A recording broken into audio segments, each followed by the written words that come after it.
ma combattono anche nella speranza di poter realizzare il loro antico sogno di poter avere uno Stato indipendente. I'd like to start by thanking Mr. Stefano Marcelli and Mr. Ahmad Rafat. پێم خۆشە سەکانم بەسپاس لە بەڕێزان تیفانۆ مارچێلی و ئەحمەدی ڕەفعەت بە شارە جوانەکەی فلۆرانس دەست پێ بکەم کە میوانداری ئەم کۆنفرانسن. The siege of Kobani goes on as we speak. The barbaric, ruthless assault. هەر ئێستا کە ئێمە لێرە خەریکی قسەکردنین گەمارۆی کۆبانی بەردەوامە. هێرشی درەندانە و بێبەزەیی و بەرەنگاربوونەوەی قارەمانانەی کوردەکانی سووریە لە کۆبانی بیرروڕای کۆمەلگای نێونەتەوەیی و روژاند. وەجارێکی تر کورد و بێبەشی و دەرد و ئازارەکانی سەرتیتر و راپۆرتی ڕۆژنامە و خەبەر و مدیاکانی جەهانی داگرت. هەردوو مانگ لەوە پێش بوو کە شەنگار یان بە عەرەبی سەنجار لە کوردستانی عێراق کەوتە دەست هێزەکانی دەوڵەتی ئیسلامی داعش. هەڵسوکەوتی درەندانەی ئەم تاقمە تێرۆریستیە بەرامبەر بە کوردە ئێزیدیەکان بووە سەرتیتری هەواڵەکانی جەهان و دنیای ڕاستڵەکان. Kurdish history is marked with human tragedy. مێژی و کوردستان گرێدراوی زۆر تراژەدی ئینسانیە و جێی سەرسوورمان نییە کە کورد خۆی وەک قوربانیەکی مێژوو ببینێ کە جگە لە کێوەکانی هیچ دۆستێکی نییە. کوردەکانی تورکیا و ئێرانیش لەوە جیاواز نین. دەیان ساڵ ئینکاری پێناسەی نەتەوەیی و داپلۆسین و سەرکوتی پراوپڕی کوردەکانی تورکیا کە وێڕای کوشتاری بە کۆمەڵ و وێرانکردنی لادەکان بەڕێوەچووە ڕاستێکی ئاشکرا و نەرسراوە بە لە بەرچاوگرتنی باشتربوونی هەلومەرز لە 10 ساڵی ڕابردوودا دەخاڵەتی ڕاشکاوانەی تورکیە بە پشتگیری کوردەکان و دژی دار و دەستەی ترۆریستی دەوڵەتی ئیسلامی لە درێژماوەدا لە بەرژەوەندی واڵای تورکیە و ڕەوتی ئاشتیدا دەبێت. Against the IS terrorist group. Less known, however, is the suffering and the harsh violations of human rights of Kurds in Iran. بەڵام ئەوەی کە تا ئێستا کەم دراوەتە بەرباس و لێکۆڵینەوە ڕەنج و ئازار و پێشێلکرانی وەحشیانەی مافی مرۆڤی کوردەکانە لە ئێران. کوردەکانی ئێرانیش 30 ساڵ پێش گەمارۆی ڕوخێنەری شارەکانیان لەلایەن کۆماری ئیسلامیەوە تەجربە کردووە. مانجی ژۆیەی ساڵی 1979 تەنیا چەند مانگ دوای شۆڕشی ئێران خمینی فەرمانی هێرشێکی پان و بەرینی بۆ سەر کوردستان ڕاگەیان. ئەو هێرشە درەندانەیە بێدەلیل و ناڕەوا بوو. زۆر کوشتاری بە کۆمەڵی بەرنامە بۆ داڕێژرا و ئێعدامی بێڕەویە و تەجاوز بە ژنان و کچانی تێدا بەڕێوەچوو. خمینی و ڕێژیمە ئیسلامیەکەشی لە بەڕێوەبردننی ئەو جنایەتانەدا هەر بە ئەندازەی هاوتانوێیەکەی ینی دەوڵەتی ئیسلامی وەحشی و توندڕەو بوون و بە جۆرێک کە دەکرێت وەک مۆدێلی شیعەی ئەو هێزە نێو ببرێت. In Syria, the priority should be the destruction of the Islamic State. لە سووریە دەبێ یەکەم هەنگاو لە ناوبردننی حکوومەتی ئیسلامی بێت بەڵام نابێ بەشار ئەسەد وەک بەشێک لە هێزی چارەسەرکردن چاو لێ بکرێت. ئەمریکا و بەرەی فراوانی هاوپەیمان دەبێ بە مەسەلەی ڕژیمی ئەسەد ڕابگەن. هەڵسوکەوت لەگەڵ ئەو ڕژیمە دەبێت بەشێک بێت لە بەرنامەی کامەڵی چارەسەری مەبەست گەیشتنە بە سووریەیەکی ئازاد دموکراتیک پشودار و بە تەحمل و دوور لە دەستە و کۆت لە بازی تێگایەک کە مافی هەموو کەمایەتیە میلی و ئاینیەکانی تێدا دەپارێزرێ و ڕێزی لێ دەگیرێ. کوردەکانی سووریە ماوەیەکی دوور و درێژ لە زەمهەریرێکدا ژیاون. ئازار و کوێرەوەری و بێبەشیەکی زۆریان لە دیکتاتۆری خانەدانی ئەسەد بە تووشەوە بووە. سەدان هەزار کەسیان تەنانەت بە شارۆمەندی ئاسایی سووریەش ناژمێردرێت. لە ڕاستیدا بوونیان بە حیساب نایەت و هەر لەو ڕوانگەشەوە هەڵسوکەوتیان لەگەڵ دەکرێت. ئاڵوگۆڕەکانی ئەم دواییانە نیشان دەدەن دەور و نەخشی کوردەکان لە سووریەدا دەتوانێت چ گرنگ بێت. کوردەکانی سووریە دەبێت لەو وڵاتە فرەنەتەوەییە ڕەنگا و ڕەنگەدا لە مافی کامەڵی میلی خۆیان بەرخوردار بن. In this multinational and diverse country. As for the Kurds of Iraq, they have proved to be the most reliable partner in a volatile situation. لە پەیوەندی لەگەڵ کوردەکانی عێراقدا ئەوان سەلماندویانە کە بە مەتمانەترین شەریکی هەلومەرجی جێژاوە و بێسەباتین. ئەوان لە خەتی هەرەپێشی شەڕ لەگەڵ دەوڵەتی ئیسلامیدان و پێشمەرگەکانیان تەنیا هێزی نظامی عێراق کە بە یاریدەی هێزی هەوایی بەرەی هاوپەیمان بەڕابەری ئەمریکا دەستکەوتی زۆر بەرچاویان بەدەستێناوە. هەرێمی کوردستان سەلماندوویەتی سەرەڕای هەر کەم و کۆڕیەک ئەمنترین لەباری سیاسیەوە جێکەوتووترین و بەسەباتترین و ئاوەدانترین بەشی عێراقە. دەوڵەتی مالیکی سیاسەتێکی بازانەی زۆر زیانبانی ڕەچاوگرت و هەوڵیدا عەرەبە سوننەکان و کوردەکان بەتاک بخاتەوە. سیاسەتەکانی مالیکی ڕێخۆشکەری ئەو جەهەنەمە بوو کە ئێستا خەڵکی تێدا دەژین. ئەگەر کۆمەلگای نێونەتەوەیی خوازیاری بەڕێوەچوونی بەکردەوەی عێراقی نوێیە دەبێت زەخت و گوشار بخاتە سەر دەوڵەتی نوێ تا سیاسەتەکانی مالیکی وەلا بنێ و سیاسەتێکی هەمەلایەنە بگرێتە پێش کە بەرژەوەندی کوردەکان و عەرەبە سوننەکان و کەمایەتیە میلی و ئاینیەکانی تری تێدا لە بەرچاو گیرابێت. As well as Sunni Arabs and all other ethnic and religious minorities. Kurds in Iraq must be supported.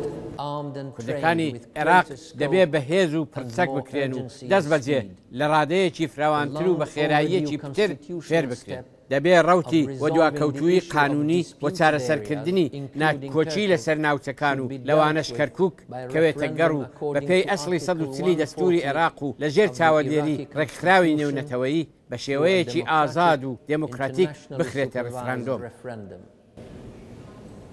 But a Kurdish issue that is not at the forefront of international news is the case of the Iranian Kurds.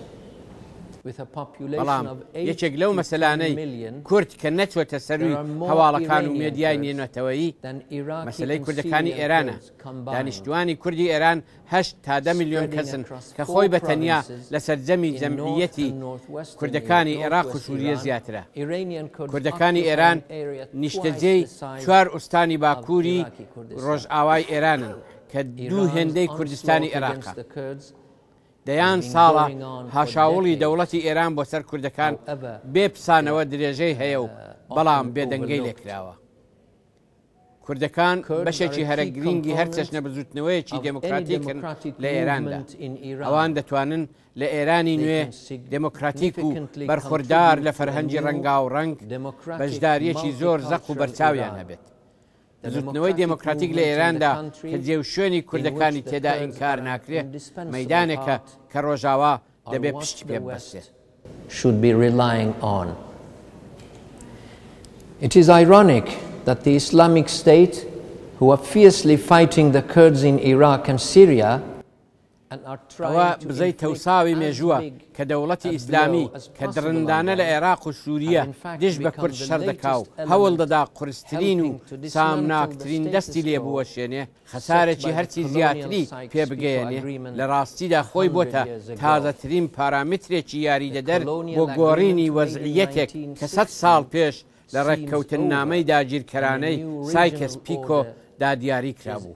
وێ دەچێت زمانی ڕێککەوتن نامەی داگیرکەرانەی 1916 بەسەرچووە و ئێستا نظامێکی نوێی ناوچەیی خەریکی سەرهەڵدانە. کوردەکان کە بەهۆی پەیمانی لۆزان یەکەم دۆڕاوی شەڕی یەکەمی دنیا بوون ئێستا هێزی پێویستی سەرکەوتنیان هەیە. خاڵک کە تێدەکۆشم لێرەدا دووپاتی کەمەوە ئەوەیە کە سەرڕای ئەو هەلوو مەرجە عادڵانەیەی کە کوردەکان تێدان و بەردەوام پەنجەیان لە پەنجەی جیران بووە و بەرهەڵستی بوونەوە کوردەکان چیتر قوربانیانی سادە و ساکاری مێژوونی ئەوان بارەقی نێوچاوانیان بە بەخشینی خوێنیان و بە بەختکردنی گیانیان خەریکن مێژووی خۆیان ساز دەکەن و لە هەمان کاتیشدا لە ڕەوتی سازکردنەوەی سیمای ڕۆژهەڵاتێکی ناوەڕاستی نوێدا دەور و نەخشی خۆیان دەجێت.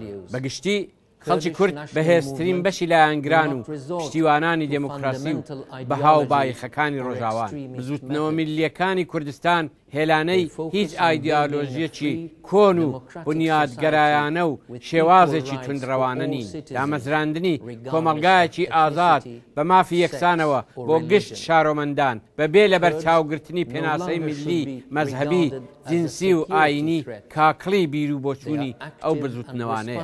کوردەکان نابێت چیدی وەک مەترسیەکی ئاسایشی و ئەمنیەتی چاو لێ بکرێن. ئەوان نەخشێنەرانی سیاسی و چالاک و بە دەربەستی ناوچەکەن. کۆمەلگای نێونەتەوەیی وشیارە و ئاگاداری هاشاوڵی حکوومەتی ئیسلامیە بۆ سەر کوردەکان ئیتر دەوری ئەمفال و بۆمبارانی کیمیایی کوردەکان لەلایەن سەدام حوسێن ئەویش لە ژێر سێبەری بێدەنجی کۆمەلگای نێونەتەوەییدا تەواو بووە. دنیاش گوێی لێیە و دەبێت بزوتنەوەکانی کوردەکان بۆ گەیشتن بە مافی ڕەوایان چ لە عێراق و تورکیا یان لە سووریە و ئێران پشتیوانی بکات. Thank you very much.